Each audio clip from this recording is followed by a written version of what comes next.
Russell Cameron Thomas has been one of my favorite inspirations on the list and extremely generous with his knowledge. And I've been excited to hear this presentation because he's shared papers on this and things on his blog. He's also known as Mr. Meritology. What's your web address for people that are unfamiliar to find your blog? Exploring Possibility Space. All right. So he is going to provide a really great talk to us today, and I'm really excited to have you. Thank you for coming, Russell. Take it away. Thank you. So I'm not only have the title Security Data Scientist at a bank, I am also a PhD student at George Mason University. So I'm straddling the world of industry practice and academia. Today's talk is primarily about practice. And to position it conceptually, Ali's talk was a great overview, enterprise. How do you get this defined and managed at an enterprise level? And Stuart's talk was a very analytic, detailed sort of subtext. My talk is sort of thoroughly in the middle. And in the context of risk analysis and risk management, my topic relates to how do you evaluate the effectiveness of anything related to security and risk management, given that you've got some collection of ground truth metrics and data. So philosophically, I align myself with the pragmatist school of thought of William James and Charles Sanders Peirce.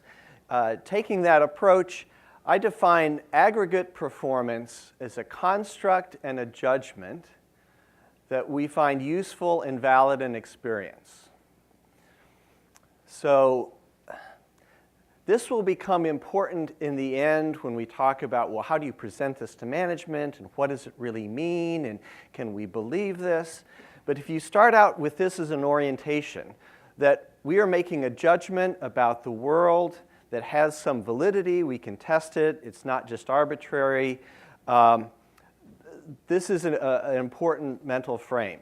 So for example, if I were to measure, let's say, the aggregate intelligence or performance capability of the people in this room, if I assembled the metric based on percentage of people who are left-handed divided by the number of people with red hair, I might feel like, well, that's a really good metric, and I can measure all those things precisely. But that would fail the validity test, right? That would not stand up to any sort of critical scrutiny. Okay, so aggregate performance metrics are all over the place. And I've got just a smattering of examples here. College ratings, annual performance reviews, school performance indexes, both for the schools themselves and the teachers and programs. Credit scoring is an aggregate index related to your credit worthiness. Student achievement test, SAT, they try to reduce your intelligence or achievement or your academic capability to a single score. Even more interestingly, there's things called the happiness index. Some are for entertainment, but some, like UN organizations, try to measure this as some meaningful complement to things like GDP. And then there's fanciful but incredibly significant metrics that drive consumer behavior. This happens to be the Cosmo quiz for hotness and what kind of hotness you might be. More seriously, there are some very important players in the information security world that put out aggregate metrics related to risk or security. Here's a few more. By the way, you can download the slides. If you go to Exploring Possibility Space, there's a link to all these slides. So I'm going to close with this one example. This is the Cyber Everything Index. And I've highlighted in yellow there the key phrase. So they've got a bunch of categories, and they bring together these very broad categories with a simple average. So what is in common with nearly all of these? They use what I will call colloquially the usual method. So what's the usual method? Generically, it's some kind of weighted sum or average. And if you've ever been the analyst who's had to put together one of these things, I bet you that this was the technique that you used. It's the technique that everybody expects to use. It's sort of part of the way we think about quantitatively combining anything. There's statistical versions of this, so that if you have random variations and you're trying to come up with what's the relative weight of different factors, they go by various names. But what is in common with all of these is what I call a certain performance hypothesis. Every element there, be it a metric, a causal effect, an indicator, is independent of every other. So if I measure the number of people who are left-handed in the room, that has completely independent of people with red hair. At least I presume so. Every element contributes the same weight to every score value. And I'm going to describe what I mean by that. But so if part of what I'm measuring is I'm auditing a security department. And the audit value has a pass-fail grade. If I'm using that in a weighted average, that pass-fail number has a certain weight. And that weight weighs the same whether the final score is a 1, 2, 3, 4, 10. Okay? So all you can do is adjust for the weight of the audit and nothing else. And the last element is all of these contributions add linearly, usually through the addition. Now, for those of you that are less oriented toward formulas and math, I want you to think about this visual. This is a barn raising, a cartoon of a barn raising. So each one of the three workers there has some intrinsic strength capability, and that's their weight. So some are bigger, some are smaller. And the metric here is how hard they're pushing, and they might push up to a certain maximum. So what worker number 3 does is independent of what worker number 2 does, and so on. So to me, this is a simple way to visualize what the performance hypothesis is behind all of these weighted sum models. But is this the world that we operate in information security, or frankly in lots of things? When I think about, for example, my son's performance in school, or dare I say my relationship status and whether we're happy in our relationship, there's a lot of complicating factors here, and it's not always safe to assume that everything's a linear combination. So in order to deal with this, I've put together a new metric, or a new method, and I should say that I assume that somebody has already figured this out whenever I come across a problem. So I do a lot of searching, and I was frustrated and dumbfounded that I couldn't find any academic papers or industry papers, because I assumed that somebody in operations research, supply chain management, total quality, statistics would have solved this. It turns out all the people who encounter this tend to assume away all of these nasty problems. So I was lucky at George Mason to take some classes on alternative models of probability and decision-making on probability, and learned some methods that I'm going to present to you today. So in this one slide is the summary of the method. So first point is your ground truth metrics are not numbers anymore, they are evidence. And if I have a metric that ranges between 0 and 100, part of that evidence may relate to, if the metric is below 10, that may be one piece of evidence. If it's between 10 and 80, that may be another piece of evidence. So I can decompose each contributing metric into as many pieces as I want. Okay? And I combine these using a weight of evidence approach so that I have essentially a formula. I'm going to put this in air quotes because you may implement it differently. But I say, what is the evidence that weighs toward a value of 1 on a 5-point scale? What is the evidence that weighs toward a value of 2? And so on, up the line. And the distribution that you arrive at informs you about how clear or not clear your evidence is. I'm happy to report that this method is implemented in spreadsheets. So you don't have to move to advanced mathematical platforms right away. But it can be supported by some sophisticated analysis to back up your performance hypothesis. I won't be going too much into that today. As we say, that is exercise left for the student. This is not proprietary. It's not patented. It's not closed source. I'm not licensing it. I am giving it a name. It's Creative Commons Share Alike Attribution. That's the name. So for those of you like Venn diagrams, this is what the usual method covers.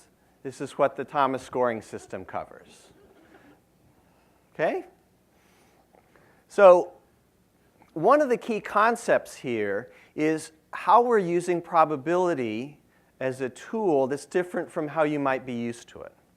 So if I have a single die, and I'm rolling the die, I might use a frequentist approach to say, well, what's the probability of it coming up 1? Or what's the probability of having 3 ones in a row? So that's the frequentist approach. A subjectivist approach says, what is my degree of belief that it's going to be a 1? So there's a third interpretation of probability, which is weight of evidence. And I will say that probability as a mathematical system supports at least these 3 interpretations. And so if you ever find yourself in a barroom debate about what's the proper or right interpretation of probability, that is your astute response. So what I'm going to introduce to you is probability as degrees of belief so that you can get comfortable with using it as a tool and interpreting it. So like all probabilities, so here I have a fixed universe of alternatives, 1 through 5. So imagine these as the score in my performance index.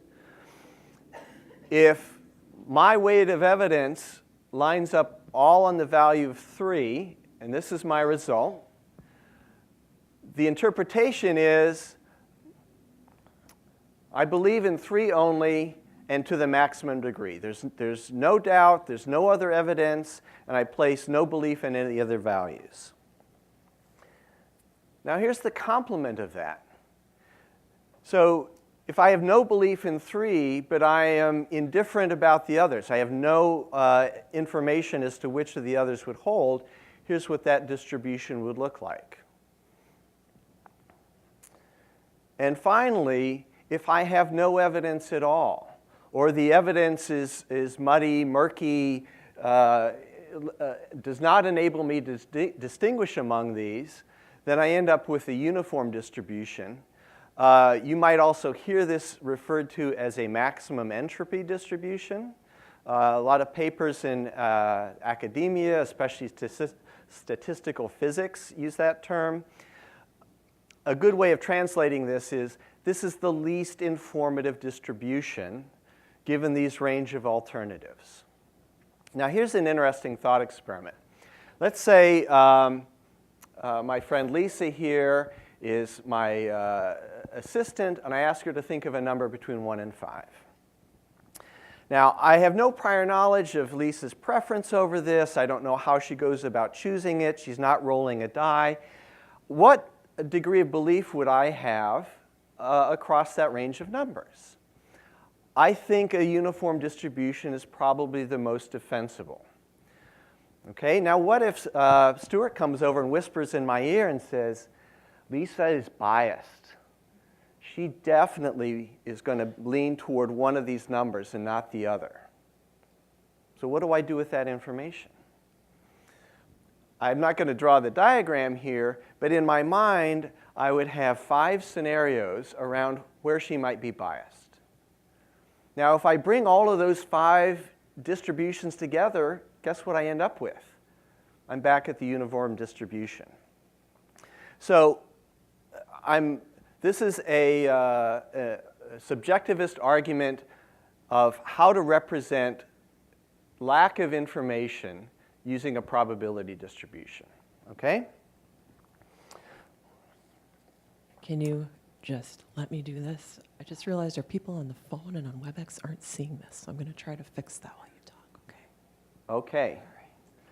All right. Sorry. Pay no attention to that assistant behind the curtain. Yeah. Some of you might know, John Maynard Keynes wrote, before he became famous in economics, he wrote a quite important book in probability theory. And he introduced several important notions, including probability as a weight of evidence, weight in favor of supporting various propositions. And the method I'm presenting here is sort of a manual building block approach that has some analogies to Bayesian updating. I'm not going to go through the mathematics of Bayesian updating, but if you ever go to the Wikipedia page or you encounter it somewhere else, just know there's a family resemblance between what I'm doing manually and the more mathematical approach. Okay, so I'm going to walk you through sort of a toy sequence of analysis in basically 4 steps. So let's say I'm building a 5-point scale, and on the right-hand side, I've got a variety of possible evidence that comes from metrics, comes from indicators, audits, and so forth. So I'm showing 2 different charts here. The bottom one is how I accumulate the evidence. It's a 0 to whatever scale because it's not normalized by the amount of evidence that I have, right? So, and the top one is normalized because that's a probability. So the normalization process involves a few steps. It's not magic, but it's a little more complicated than I want to describe now. But just, it's a way of taking lots of things and reducing it to something which sums to 1. Okay? So when I start out in any scenario, before I start accumulating evidence, I have a uniform distribution. I'm uninformed.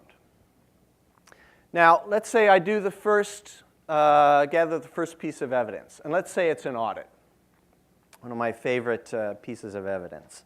Why is it my favorite? Because so many people rely on it, and generally it's so uninformative. So now I've heard some of my friends in risk analysis land, quantitative analysis, saying, well, we should discard it completely. I don't think so. I think it might have some value. So in this scenario, I'm saying it's somewhat informative. If somebody passes an audit, then they're probably not a 1. They're 2 or better, but I don't really know much more than that. Okay, so look what that does to our weight of evidence probability distribution. The weight on number 1 goes down, the weight on the others ones goes slightly up, but the amount of movement is small because the amount of evidence I've deployed against it is also very small. Okay? So I've got a couple more pieces of evidence. They're lining up all on number 3, but 3 is not yet a really sharp, strong evaluation. And this is where the weight of evidence approach really differentiates from the usual method. So if you use the usual method against this, you'd come out with an answer 3.000 to 5 digits of precision, and you're done. And you would never be communicating to your bosses. You'd never be admitting to yourself that we still don't know very much about this, and the value of 3 here may not be supportable. Okay? So let's say I gather my final bits of evidence, the last evidence that I can get. Oh my goodness. 3 and 5 both appear with equal weight of evidence. So really the answer here is ambiguous. Now, for purposes of decision making, the difference between 3 and 5 may not be substantial. But imagine if this was between 1 and 5, right? They could be really great, but they could also be terrible. And I have sort of equal evidence going in both directions. This is exactly the type of scenario that the usual method is really bad at distinguishing. And later on, I'll show another example of it. Notice here that the value of 1 in the score is not diminished to 0. And the reason being is we haven't exhausted the possible evidence. So there's an intimate relationship between the evidence that you have available, the possible evidence, and then the hypothesis of how this evidence accumulates. If the evidence that you collect does not discriminate among scores, no matter how much you get, you're going to end up with a very smooth distribution. So this is very diagnostic for you as an analyst to say, are we even gathering the right thing? We may think we've got some good audits, and we've got some good metrics, and so on. We've got things that measure things on a 100-point scale. But if it's not sharpening your estimation of your performance index, maybe you need to reevaluate. So that's my toy walkthrough. It's important to understand that what we're modeling here is your judgment process from evidence. It's not intrinsically a model of the world. It's not a model of the state of nature. The relationship between your judgment and the world is your performance hypothesis, and you test that out of band. You test that outside of this method. Well, the good news about this is it makes your performance hypothesis explicit. Have you ever been handed a spreadsheet with weighted average models in it and tried to decipher what all the terms mean and what all the weights are? I guarantee you, if it has more than 10 factors and it goes up to more than 3 levels of management, half of the weights are fudge factors. Well, why is this number pi plus, this digit? Well, it's because somebody didn't like the rounding error. That took something from a yellow to a red, and we can't have any reds that show up. Wow, okay, that's reassuring. So what I like about this is it takes what goes on in the minds of experts when they have the time to look at all the evidence and lays it out explicitly. So in mathematical form, there's more information on the blog post that takes you all through this. So the weight of evidence is accumulated through this sort of thing. You estimate the logical conditions. Is this metric below 10? If it's below 10, it has a certain degree of relevance toward a certain score. And the significance, you can think of this as relative importance of the evidence. Okay?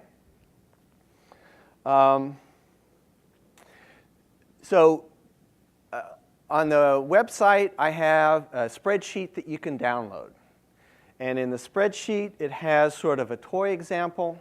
And you can take this toy example and modify it and make it real.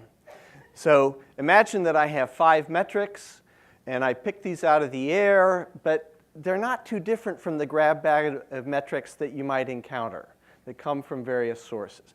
Some of them have great precision, have the feeling that the quality analyst is behind them, and some of them are very crude. And what I'll also point out here is, what if you suspect that some of these metrics are being gamed?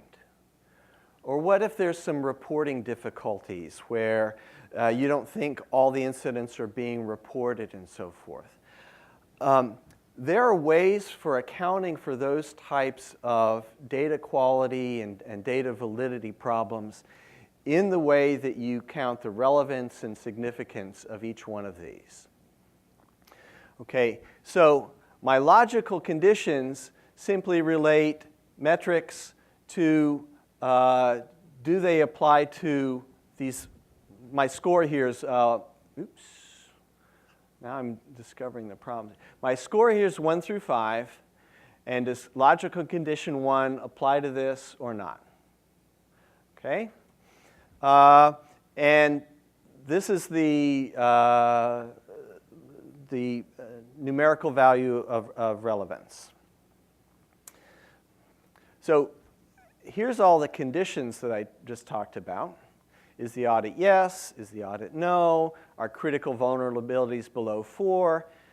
These conditions don't have to be mutually exclusive, right? Because they go through a normalization process after you evaluate this. So if for some reason you want to set up conditions, if vulnerabilities are below 4 or vulnerabilities are 3 to 25, whatever conditions relate to the performance hypothesis, and you can even have these relate to each other by logical conditions. So if the audit passing is no and critical vulnerabilities is above 5, I might do something different in terms of weighing that evidence. When I talk about some of our actual examples, I'll talk about how we implement red flags and deficits. And that's definitely something that the usual method cannot handle. So the other thing I want to point out here is 2 diagnostic metrics that we came up with. One we're calling clarity, and one is calling ambiguity. So clarity is how big is the peak.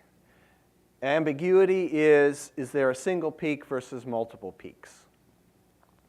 And then by a combination of processes, this is not just a simple average, what is the most reasonable score? So in this case, the answer is none because we have a uniform distribution. And we have no clarity. Okay? So I put in a couple values here of extreme cases and a couple of interesting cases. So here all the values are positive, and given our performance hypothesis, this is the most positive distribution of scores that we can have. Now what's interesting here is not all of the weight is on 5. So this is diagnostic about how informative our evidence is and how discriminatory or how finely distinguishing our hypothesis is. Okay? So this is the converse.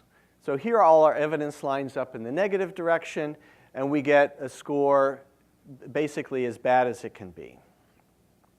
Again, using this set of evidence and hypothesis.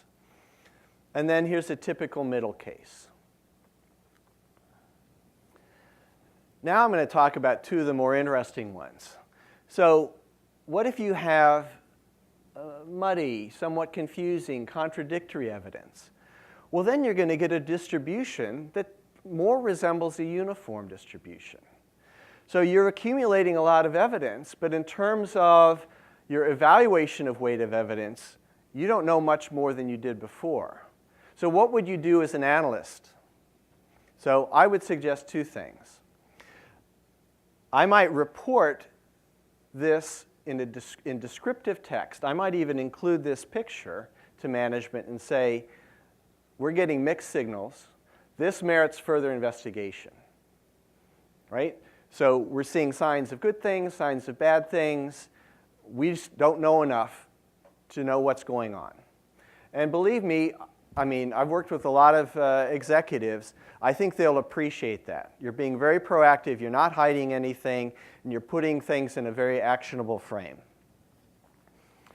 Now, my favorite one.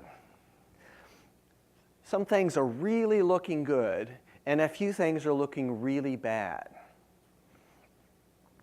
All the performance indexes are good, but somehow this engineer's test logs don't match like the production code.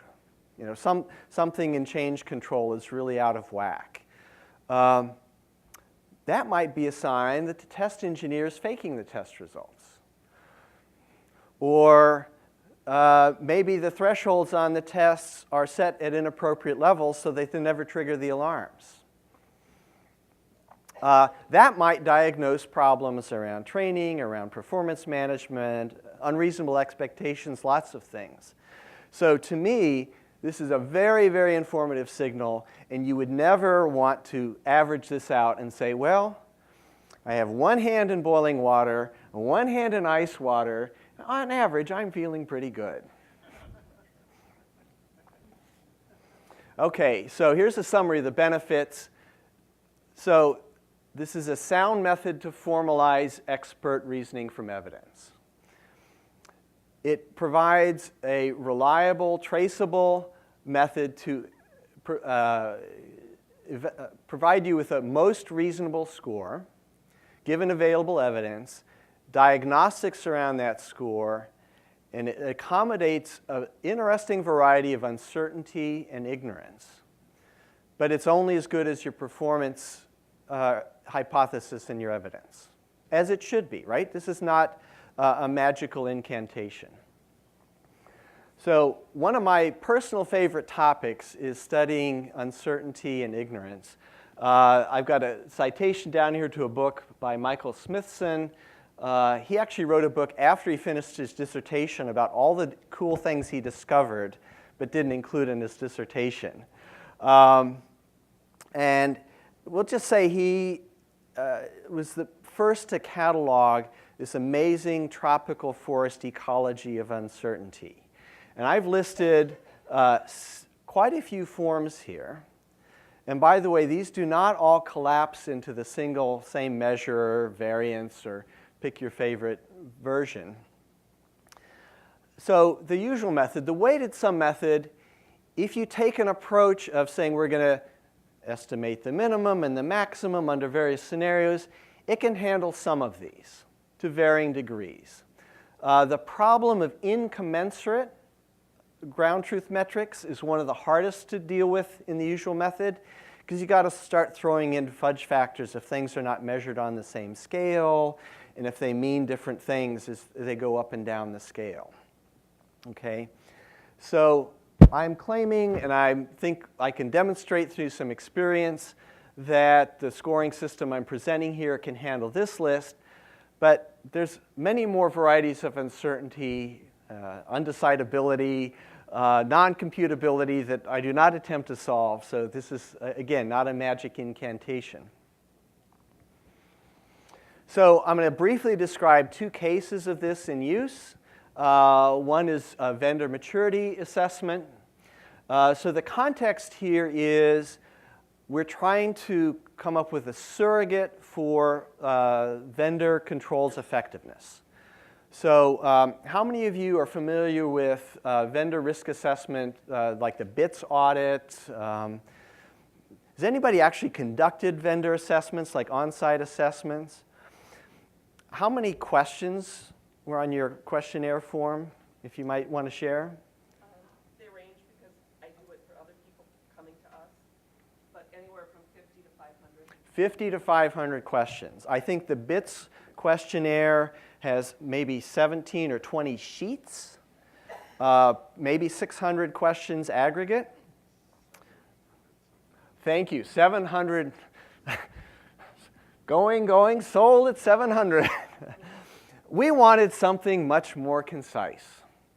So the challenge here is, how can we take the sort of expertise that our best analysts would use in like a phone interview to evaluate practices and behaviors. This is not policies. This is not every detail, every control. And we wanted simple yes, no questions. Do you do this? Do you not do this? Okay. So here's a summary of our performance hypothesis. And there's details behind this, but the details are only support these broad goals.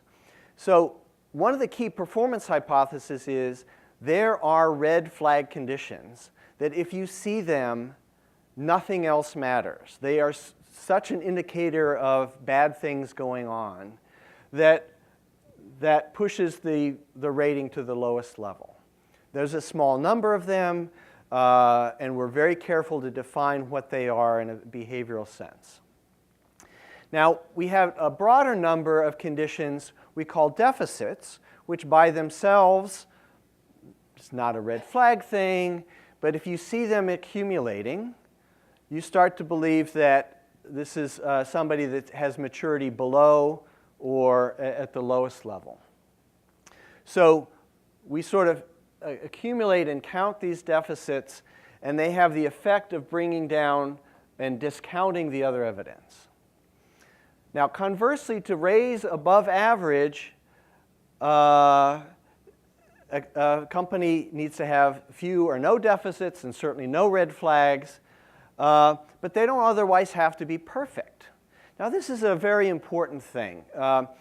In the weighted sum approach, in order to start raising yourself above average, you're starting to have to raise everything. And if you think about employee performance evaluations, I know I encountered this in my very first job at a fine company called Hewlett-Packard in 1980.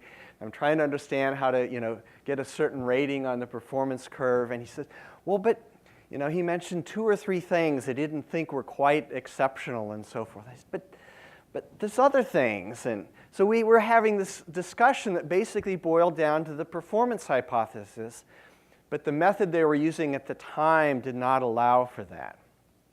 So to be above average, which is, let's see, it doesn't require perfection, but let's see. Well, it doesn't require perfection, but no red flags. But the highest level, we need complete evidence. We cannot evaluate somebody as being at the highest level if only 15 of the 33 questions are filled out. Okay? So the next one, something I'm working on right now, the context here is how can we maintain quality security operations in the context of shifting resources around and changing in responsibility. Very important here, I'm aiming for a 3-point scale. Why a 3-point scale? Because the actions we're going to take on this are not finely distinguished. Why have a 10-point or a 100-point scale if you're only going to do one or a couple of things? So in this case, the action is, does somebody need to take corrective action, and what level does somebody step in? That's basically the action. So we're looking at, is this under control? Is it wavering? Or is it not in control? And by that, I mean the sort of the TQM sense of in control, not in control. So I've got a number of sources of ground truth. Some of these are very quantitative in terms of availability and uptime and response time to incidents and so forth. But they don't come together in a nice, neat mathematical way. The trick here that I'm working on is how to come up with solid performance hypothesis that support the evaluation here. And I think I've got kind of a description of what that looks like. So I've been told I've got 10 minutes. You might be asking, well, what does this have to do with risk analysis? Do not measure risk using this method, because that's not what risk is, because Ali told you it wasn't. But there are aspects of security performance that relate to risk that you can measure this way. And they can relate to your employee evaluation, your hiring process, and lots of other things that factor into it. This happens to be a definition that I came up with for a previous presentation. If you go to the blog site, you'll see a 10-dimension framework that I came up with, which is how would you characterize information security performance in aggregate, and how would you measure the components. The things that I just talked about in terms of vendor risk and firewall quality fall under this quality of protection and controls. So now I want to talk about the status of this and where it's going. So this thing works in theory and in practice. We've got an upward curve of adoption. Looks exponential from here. Really got a lot of momentum toward global adoption, as you can see from this map. And a really vibrant community with space for more participation.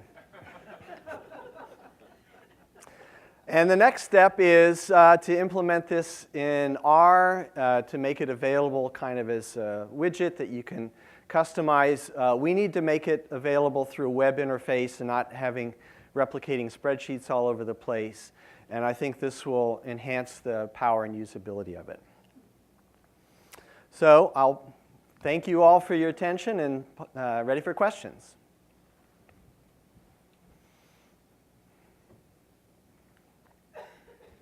So those 33 questions on vendor management, could I get those by any chance? We can talk to you.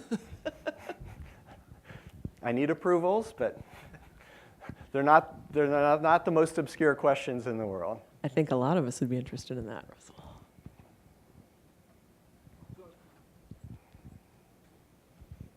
So one of the challenges with the normal usual method of weighted averages is coming up with what weights are appropriate.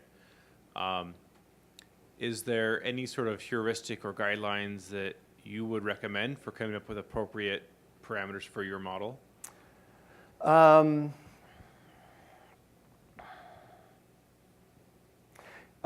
So here's the approach that we've used successfully. The approach is to sit down with whoever the experts are, right, because we're encoding judgment process, and talk through scenarios. And the scenarios need to be diverse, and they need to be informationally interesting. And it's akin to the Doug Hubbard approach in terms of expert estimation and calibration. But you're reverse engineering the judgment process. Oh, you think this is a 3. Based on what? Oh, well, I saw this and this and this. Well, why did you leave out that? Well, if I know this piece, then that piece is not important. Or if I see these two together, then I have to look over at this. And through that process, and in my case with the vendor risk assessment stuff, it took about a week to elicit. It wasn't a complicated process. And in a few months of use of it, nobody's ever come back and said, you've got these weights wrong, or I don't understand them. So it's been pretty robust in terms of eliciting them, putting in the model, and putting it to use.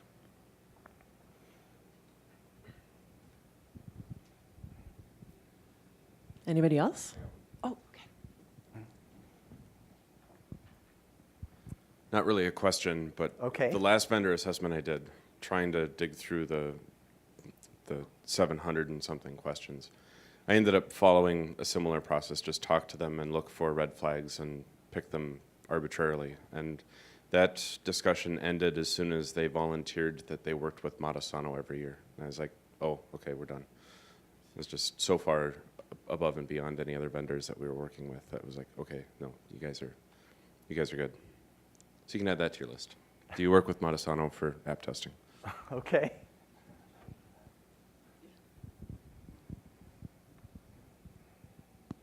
Anybody else? Raise your hand high. Okay. Great. Well, Russell, thank you very much. Thank you. Big hand for Russell.